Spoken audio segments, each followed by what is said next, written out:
Pasar persaingan sempurna dan laba maksimum memiliki 4 subbab utama, yaitu A. Persaingan sempurna, B. Laba maksimum pasar persaingan sempurna, C. Laba maksimum persaingan sempurna melalui kontrol output, dan D.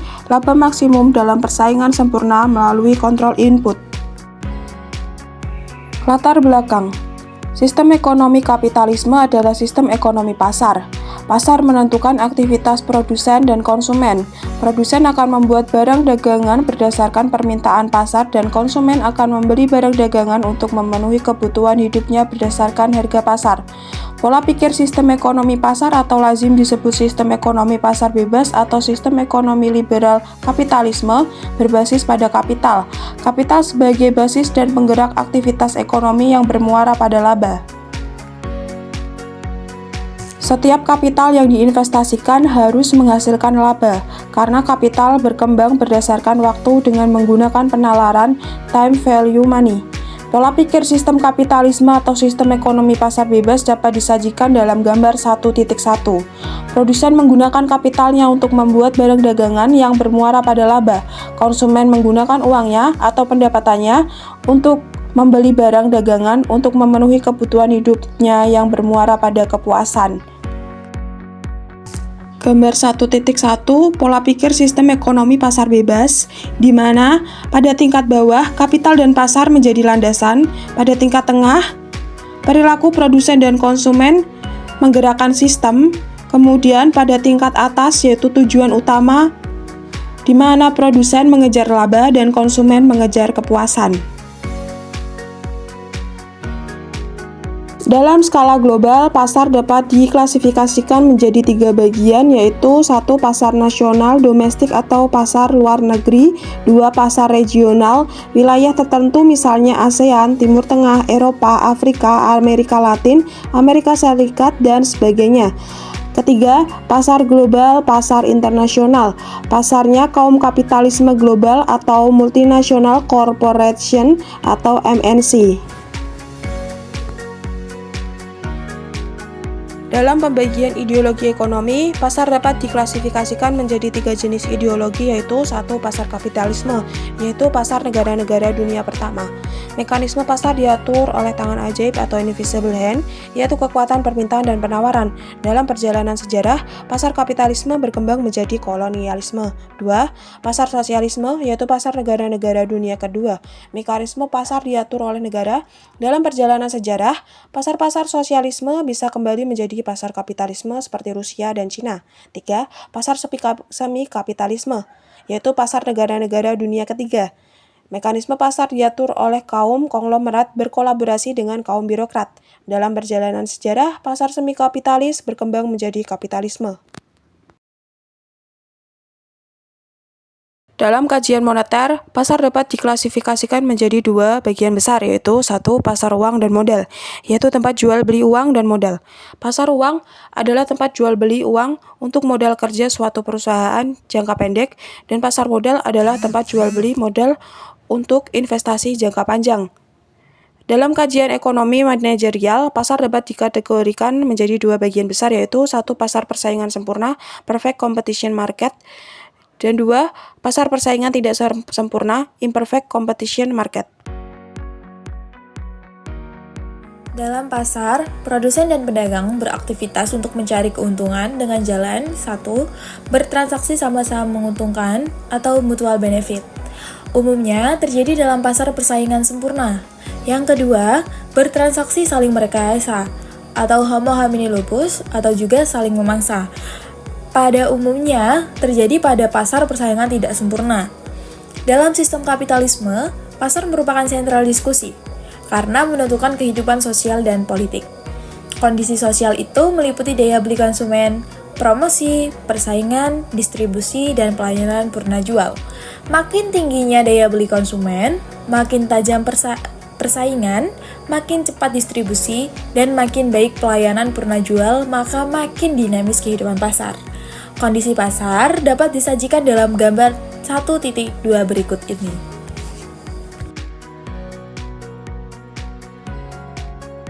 A. Pasar persaingan sempurna. Persaingan sempurna ialah kondisi ekonomi kapitalisme di mana terdapat banyak penjual dan banyak pembeli. Harga ditentukan oleh permintaan dan penawaran. Karenanya, produsen harus bekerja secara efektif dan efisien agar supaya memperoleh laba yang maksimal. Untuk memperoleh laba maksimal, ia akan memproduksi dan menjual di mana marginal revenue (MR) sama dengan marginal cost (MC). Logikanya, produk dalam pasar persaingan sempurna adalah homogen, tetapi nyatanya tidak.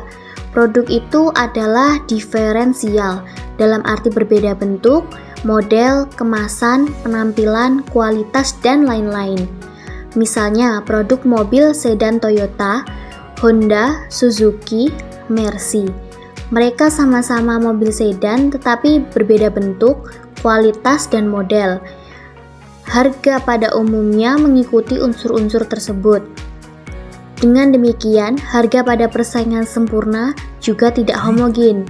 Jika dalam diskusi teori, harga itu diasumsikan homogen hanya untuk keperluan analisis biaya, pendapatan, dan laba.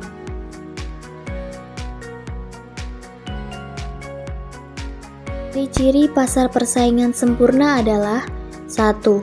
Produk relatif homogen dalam arti kegunaannya, misalnya mobil sedan dan sebagainya. 2. Jumlah produsen banyak sehingga satu produsen tidak dapat mempengaruhi harga. Jika semua produsen bersatu dalam suatu organisasi tertentu, ia dapat mempengaruhi harga. Walaupun itu sulit terjadi karena antar produsen bersaing saling menghancurkan.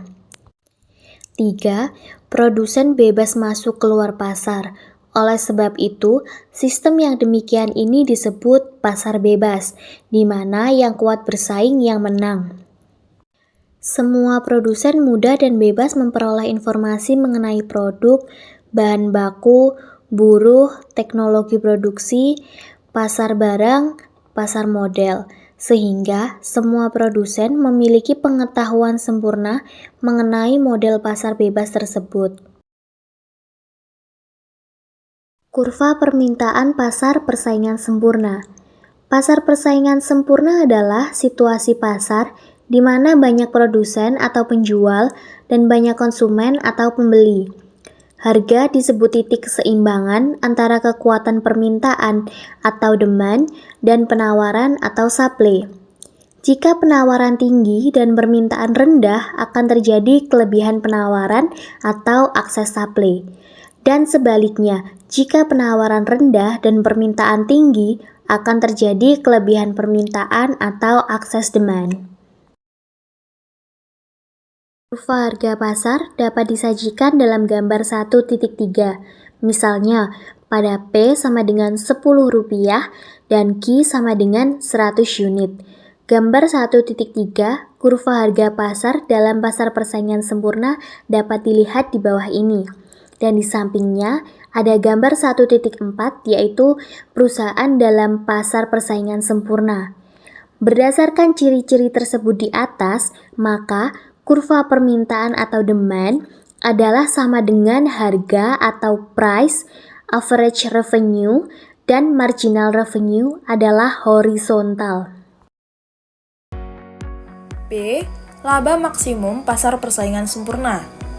Pasar persaingan sempurna ialah pasar di mana terdapat banyak produsen, banyak penjual, dan banyak pembeli. Harga ditentukan oleh kekuatan permintaan dan penawaran. Manajemen perusahaan hanya mampu mengelola biaya dan kurang mampu menetapkan harga pasar. Perusahaan sebagai pengikut pasar atau market follower artinya perusahaan harus menerima harga yang ditentukan oleh permintaan dan penawaran. Perusahaan yang bisa bertahan hidup dalam persaingan pasar sempurna adalah perusahaan yang mampu mengadakan efisiensi biaya dan pengurangan biaya sehingga ia menciptakan harga pokok produksi yang kompetitif.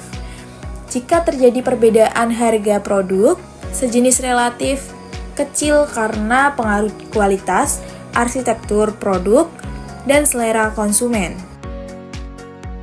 C. Laba maksimum persaingan sempurna melalui kontrol output. Laba maksimum adalah MR sama dengan MC atau MR kurangi MC sama dengan 0. Dalam persaingan sempurna, MR sama dengan P sama dengan AR sama dengan D, di mana MR sama dengan marginal revenue, MC sama dengan marginal cost, P sama dengan price, AR sama dengan average revenue, D sama dengan demand, dan AC sama dengan average cost. Untuk memudahkan menghitung laba maksimum disajikan ilustrasi berikut ini. Ilustrasi 1.1. Suatu perusahaan mempunyai data total cost dan quantity yang diproduksi dan dijual seperti yang disajikan dalam tabel 1.1. Manajemen perusahaan ingin mengetahui pada tingkat H atau quantity yang diproduksi dan dijual berapa unit dapat diperoleh laba maksimum. Tabel 1.1 menyajikan data perusahaan TC dan Q selama 12 periode. Solusi ilustrasi 1. Untuk menghitung laba maksimum, data tersebut harus ditransformasi dalam persamaan kubik, seperti yang disajikan dalam tabel 1.2. Tabel 1.2 menyajikan transformasi data ke persamaan kubik, di mana terdapat TC, H kuadrat, dan H kubik, serta AC. Data sebelumnya diolah dan menghasilkan tabel 1.3, yaitu hasil olahan data dengan Excel. Setelah diolah dengan Excel, hasilnya adalah TC sama dengan 136,26 ditambah 60,78 H dikurangi 8,92 H kuadrat ditambah 0,74 H kubik. TVC sama dengan 60,78 H dikurangi 8,92 H kuadrat ditambah 0,74 H kubik. MC sama dengan delta TVC per delta H sama dengan 17,84 H ditambah 2,22 H kuadrat. Laba maksimum adalah MR sama dengan MC, di mana MR sama dengan P atau price. Jika harga sama dengan 60,78, maka laba maksimum dapat dihitung sebagai berikut.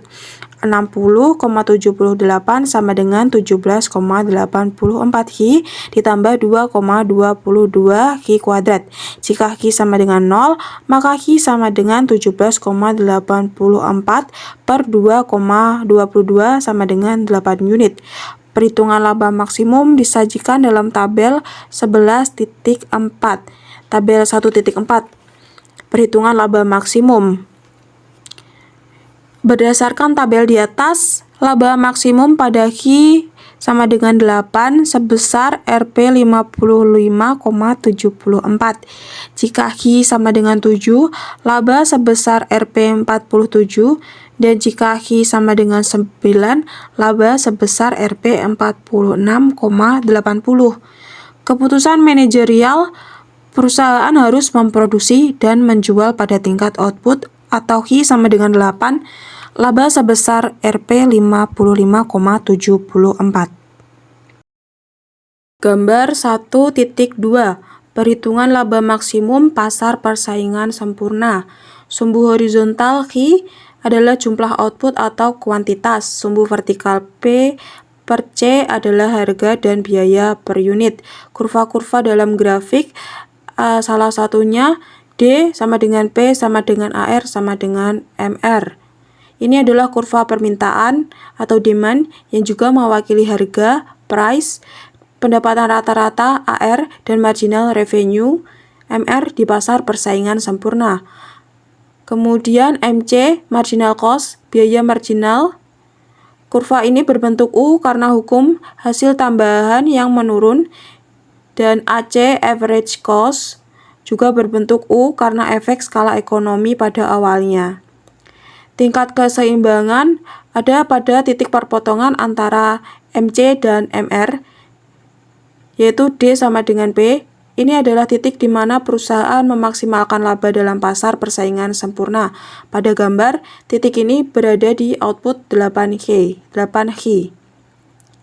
Total revenue dan total cost. Total revenue TR sama dengan 486,24. Total cost TC sama dengan 430,50.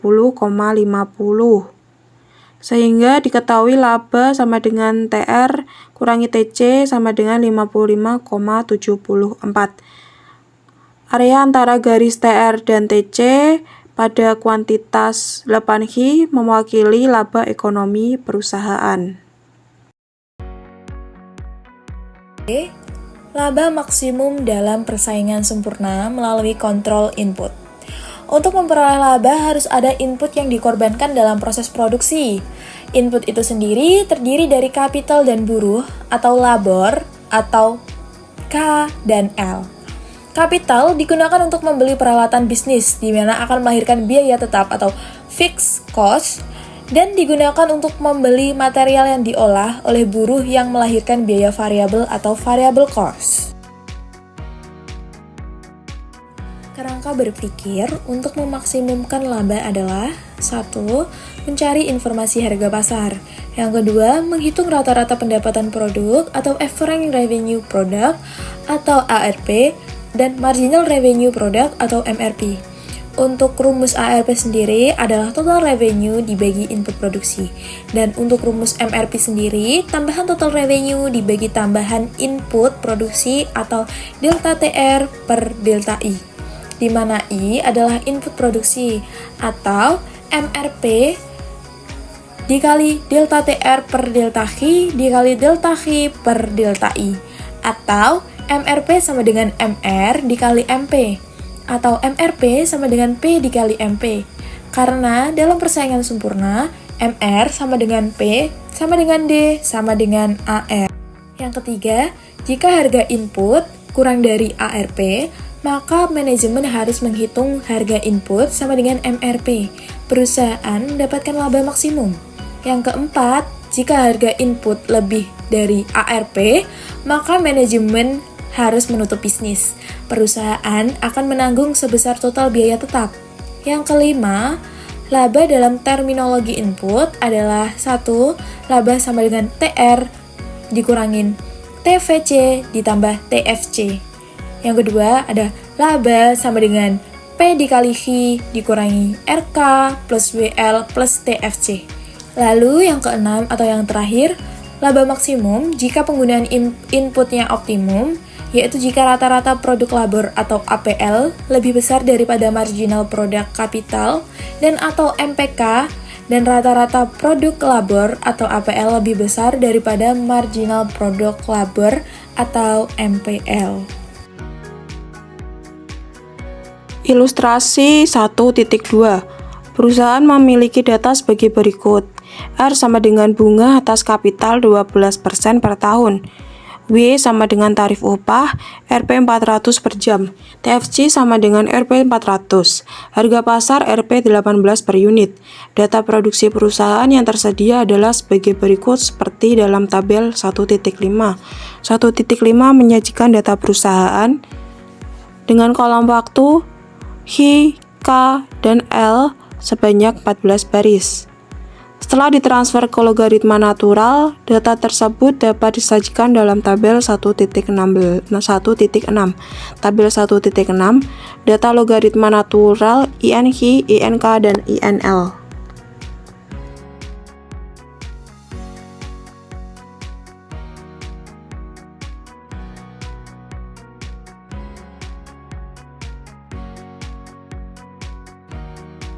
Setelah diolah dengan Excel, menghasilkan data sebagai berikut sebagai bahan baku pembuatan regresi. Dari olahan data melalui Excel di samping, dapat dibuat persamaan regresi sebagai berikut.